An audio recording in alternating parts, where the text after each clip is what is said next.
welcome back to Asala Studies. And I am Leather, and today we are going to discuss about the MOA, that is the Memorandum of Association. So, what is this Memorandum of Association? It may be listening new something for all of us, but today we will learn about what is the Memorandum of Association. So, first meaning. So, what is this meaning of Memorandum of Association? The Memorandum of Association is a document in which all the rules and regulations of a company are noted down. According to actually the company has to follow the Companies Act 1956 provided rules, but actually it will follow the rules associated in the Memorandum of Association. And the Memorandum of Association is also written by the company own, and we will not any government or any other professional body will not write the Memorandum of Association for a company. The company itself or the members itself write the Memorandum of Association and also the Articles of Association. The MOA and AOA are the two main documents of a company. AOA means Articles of Association, MOA means Memorandum of Association. So what is the definition means? According to section 2, subsection 28 of the Companies Act states the memorandum as the Memorandum of Association of the company, in which there are the rules and regulations of the company are to be followed, prescribed by the provisions of the Act. So here the AOA and MOA are two main documents which are prepared by the company, and this MOA contains some of the sections under this. They are called as the clauses.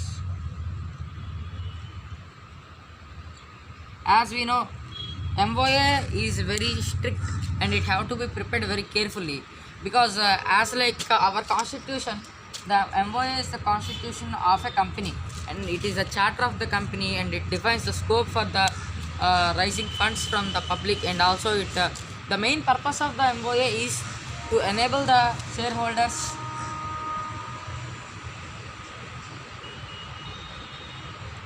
and creditors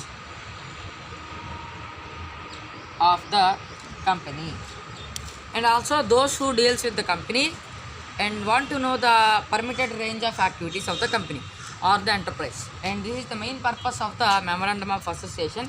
And let's discuss about the clauses in it. So there are 6 clauses totally. First clause is name clause.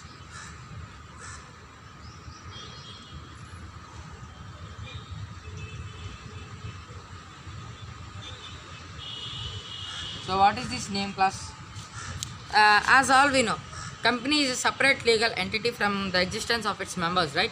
So it have to be noted by a special name by which it should not be resembled with the name of any other company. So if suppose there is a company called Coca-Cola, any other company do not have name Coca-Cola, right? Like that, the name of the company should not resemble with any other company, and the name should not contains the words such as a king or queen or any government bodies names or government bodies. So any company name should not contain these following words. It is a provision of the Emblems and Names Act. So it has to be, the name of the company has to be non-objectionable,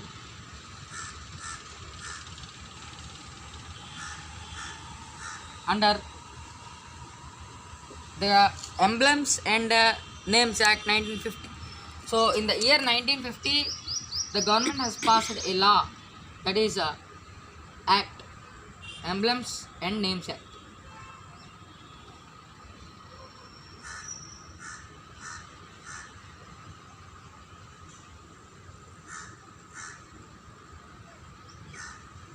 So in this act, all the rules and regulations about the name of a company are there. So according to this law only, the name of a company should be arranged by following these rules and following these laws. And this is about the name clause. And next, let's discuss about.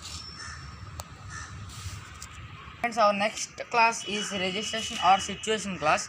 This class states that the registration office of the company should be placed and addressed before at the incorporation of the company. For suppose take example of a Geo company, its registration office should be registered and placed and addressed before the date of incorporation of a Geo company.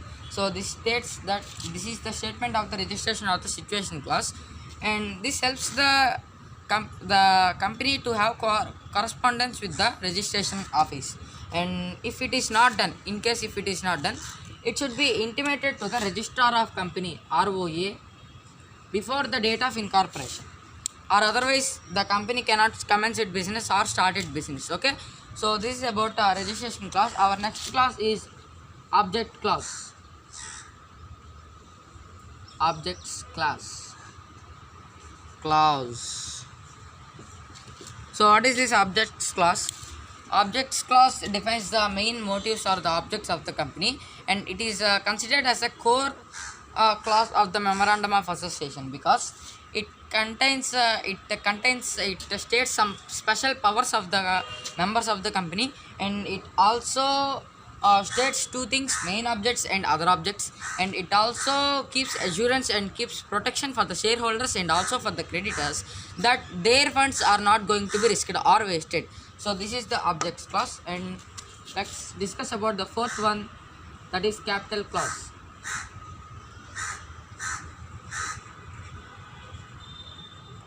So what is this capital clause? Capital clause contains about the distribution or the division of the capital structure of the company, or otherwise it can be stated as it contains the distribution of equity shares, preference shares, and all other things which are to be given to the customers or the subscribers. And this is about the capital clause. And next clause is the association clause.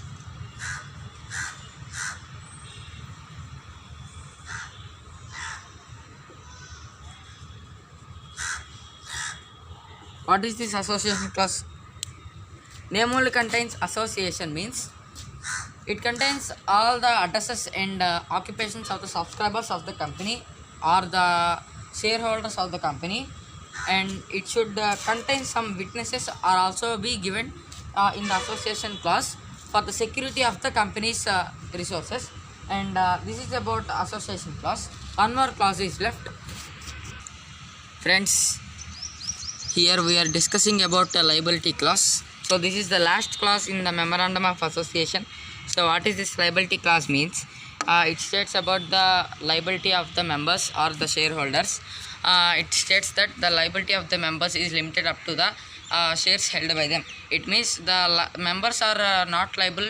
The members are liable to pay only the unpaid balance of the shares. For suppose if a person has bought a share of rupees 10, for one share is rupees 10, and he has bought one share, then the value of the share is 10 rupees and he has paid 7 rupees for that share. The remaining amount is how much? That is 3 rupees. This is the amount liable by the shareholder. Beyond this, he is not liable to pay anything towards the debts and obligations of the company.